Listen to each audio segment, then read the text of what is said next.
ఒక మ్యాచ్ వాన ఖాతాలో, మరొక మ్యాచ్ ఆతిథ్య ఖాతాలో పడిపోయాయి. ఇప్పుడు భారత్ ఖాతా తెరవాల్సిన సమయం వచ్చింది. దక్షిణాఫ్రికాతో ఆఖరి పోరులో టీమిండియా గెలిస్తే 3 టీ20ల సిరీస్ను 1-1తో సమం చేయగలదు. ఈ నేపథ్యంలో ఆఖరి సమరం యువ భారత్ సత్తాకు పరీక్ష పెడుతుంది.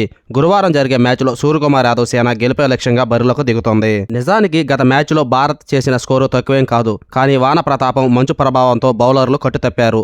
ఇదే అదునుగా దక్షిణాఫ్రికా బ్యాటర్లు చెలరేగారు. ఇప్పుడు సీన్ అర్థమైన సూర్య అండ్ కో తప్పకుండా సరైన ఎత్తుగడతోనే బరిలోకి దిగడం ఖాయం.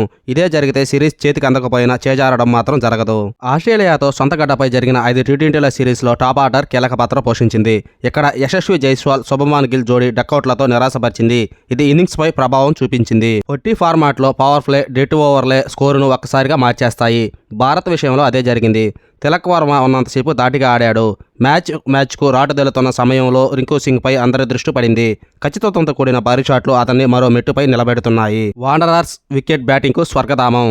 భారీ స్కోర్లు, మెరుపులకు లెక్కేలేదు. అయితే పేస్ బౌలర్లకు కూడా కాస్త అనుకూలించే పిచ్ ఇది. టాస్ నెగ్గిన జట్లు ఛేదనకు మొగ్గు చూపవచ్చు. గురువారం వర్ష సూచన అయితే ఉంది. కానీ మ్యాచ్లో సమయానికల్లా అనుకూల వాతావరణం ఉంటుంది. Team India playing 11: Suryakumar Yadav, Yashasvi Jaiswal, Shubman Gill, Tilak Varma, Rinku Singh, Jitesh Sharma, Jadeja, Arshdeep Singh, Kuldeep Yadav, Siraj, Mukesh Kumar. South Africa playing 11: Markram, Hendricks, Breetzke, Klaasen, Miller, Stubbs, పెగుల్వాయో, Jansen, Coetzee, Lizaad Williams, Shamsi.